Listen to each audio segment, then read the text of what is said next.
Today's Toy Spot, we are having a look at the Hasbro Star Wars The Black Series, number 6, Boba Fett.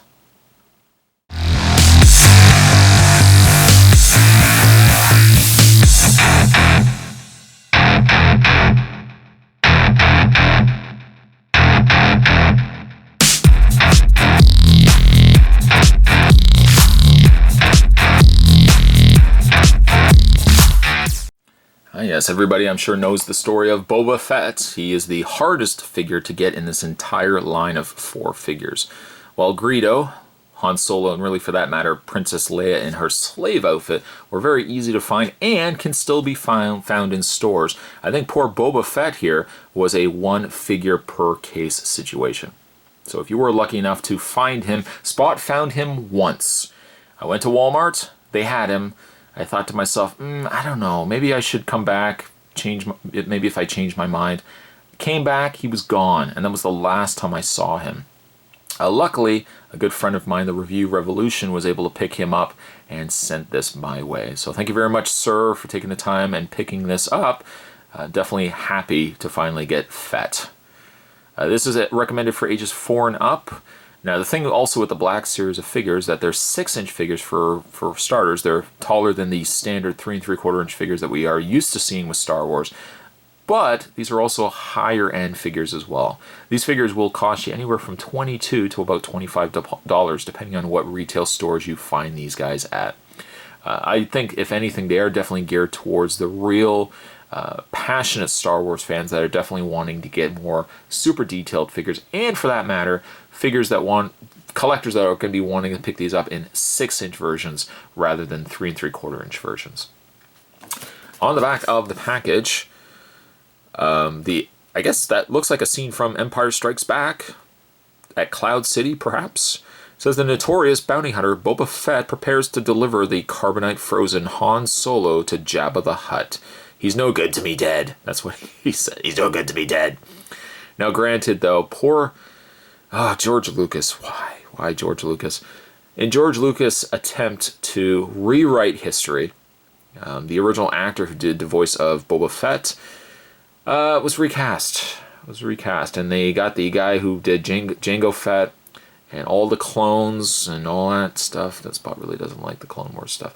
But he brought that guy in, and I think for the Blu-rays, Boba Fett is voiced by the new actor versus the original actor. And I can't remember what video I watched on YouTube, but some guy was talking about the classic Star Wars versus the new Star Wars. And he basically said, like, the gentleman that played Boba Fett has obviously career acolytes, but his one biggest acolyte will be that he was Boba Fett. And ultimately, George Lucas has rewritten history so that the one accolade that this guy probably was most proud of being has kind of been written out of the books. And I don't really agree with that. I think he should have, if anything, kept the voices in. But I guess if you want to watch the original Star Wars, they have the original series, untouched series on DVD. Spot's lucky enough that I was able to pick that up. He's no good to be dead. Anyways, Spot's going to take a break, get this opened up. When we come back, we're getting a better look at number 6, Boba Fett. There's more heading your way, guys. Don't go anywhere. Stay tuned. So, your list of contents, your list of accessories that come with Boba here. He, of course, gets his jetpack. And I'll show you that in a second. The jetpack just pegs into the back section of his armor here. Boba Fett also gets himself a side blaster, which I think they reused the design for Jango Fett in the Clone Wars, which, if that was the case, I think that's a nice nod that they kind of kept it the same. And his very familiar Boba Fett blaster, which you can kind of see how everything came together. It kind of looks like just a pistol that they've put on some extra pieces. That's what you did back in the day. You just kind of... Somebody comes into the room and says, hey, I need you to make a blaster. Well, okay, what do you want it to look like? I don't know, just throw some stuff together. And they use like vacuum pieces and gears and cogs and all that kind of stuff. So, very neat. Now, you can take, I just move Boba Fett's arms out of the way here. You can take the larger blaster. Actually, I should say that. You can take the smaller blaster and pegs this Actually just sits in his holster, just like so. I probably will just likely keep it there because if I'm going to display Boba, I'm going to display him with the more familiar, iconic blaster that he has in the movie. Putting that to the side. He's no good to me, Dad. Having a look at Boba Fett. Boba Fett, where? Right there, Boba Fett. Beautiful looking figure. Just absolutely stunning figure. By far, this could easily be my favorite from this line. Really like the Han Solo. Princess Leia wasn't too bad, and Greedo, really, for that matter, wasn't bad either, but gotta give it to Boba Fett as my end-all, be-all favorite from this set, from this series. Again, he's just such a gorgeous piece, and the thing about having him in a 6-inch scale versus a 3 3/4 inch scale is that they can put a lot more, not care, but a lot more detail, I think, in the piece. I think proportionately, his head looks scaled better in the 6-inch version than it does in the 3 3/4 inch version. I always feel like in the movie, Boba Fett had a huge head, or because he wore the helmet, he had a huge head. I don't feel like it translates as good when you get to the 3 3/4 inch version of the figure. So for me, like, to get a definitive Boba Fett, I think getting him in the 6-inch version is the better way to go. His Mandalorian outfit, I think this is a Mandalorian outfit, an update to, or I guess not really so much an update, but the reused outfit that his father wore, the Jango Fett.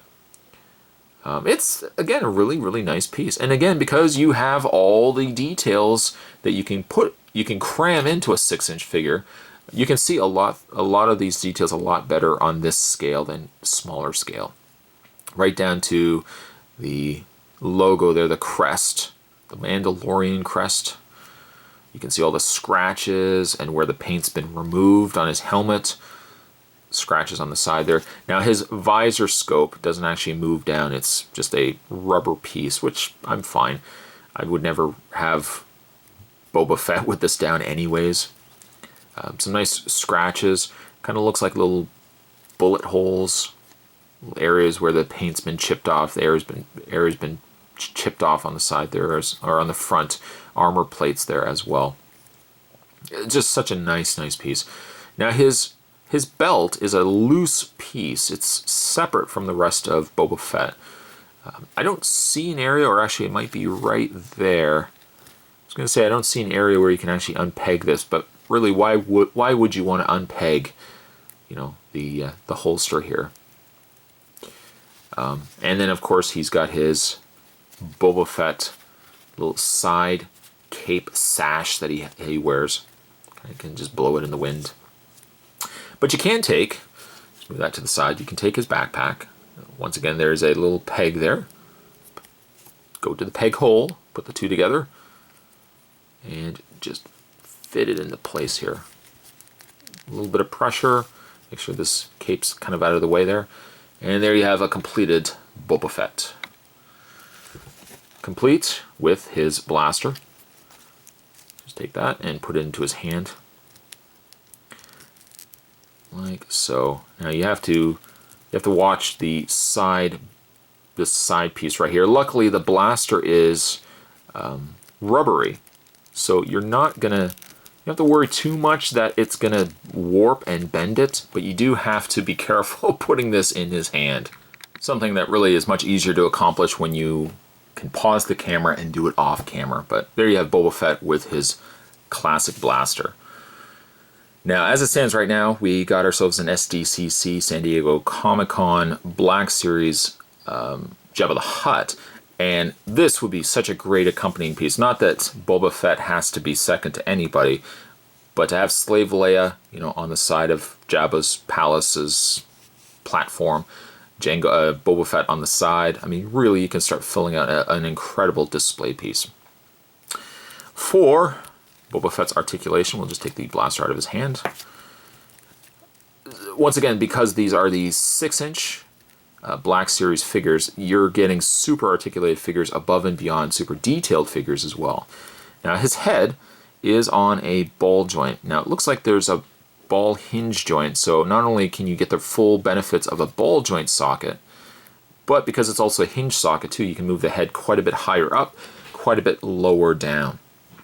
And generally, I'm very pro ball joints. Like, if you could put ball joints on everything, that's good.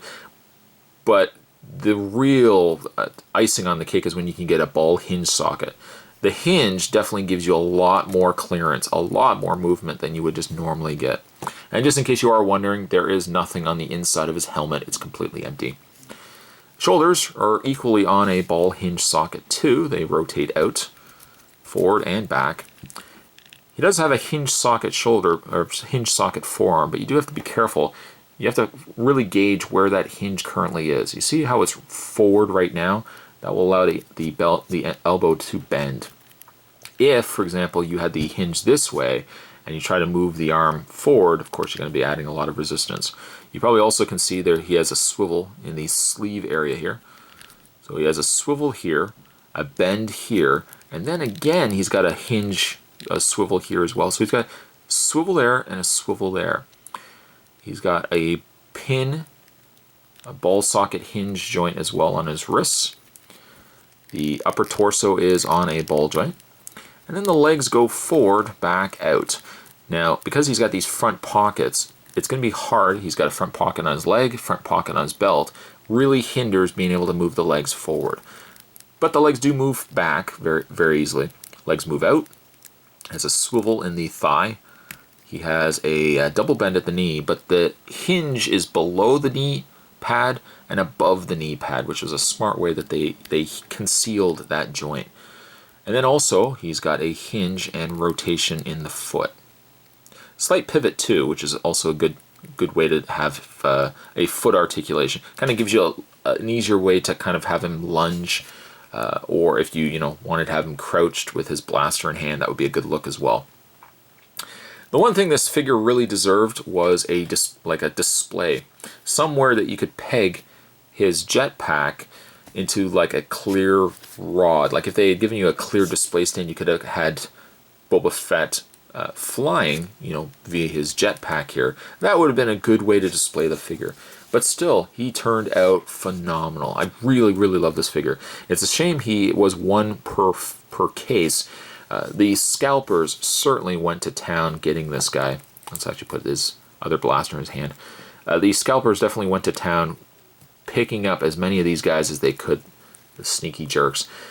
Which means, as a collector, it was much harder to find this figure. Sure, you could find him on eBay, but he's about $80 to $100, depending on what sellers are currently selling him. I think some at least good news in all of this is I think we're getting another Boba Fett with the next wave, or perhaps the wave after, of the Black Series. So don't go on eBay. Don't pay ludicrous amounts for this guy. Wait it out. Because wait it out, and likelihood they're going to re-release him again. In the meantime, though, rating-wise, I'm going to give this guy a solid 9.5. Aside from a display stand, there's very little I could say wrong with this guy. It's just I'm so glad that I actually was able to get him. And again, thank you to the Review Revolution, who was nice enough to send this my way. Today's Toy Spot, we were having a look at the final figure from the Star Wars Black Series 6-inch figures. We're having a look today at Boba Fett. Stay tuned, guys. Spot's going to have more Toy Spots heading your way. Thanks for watching. I'll see you next time.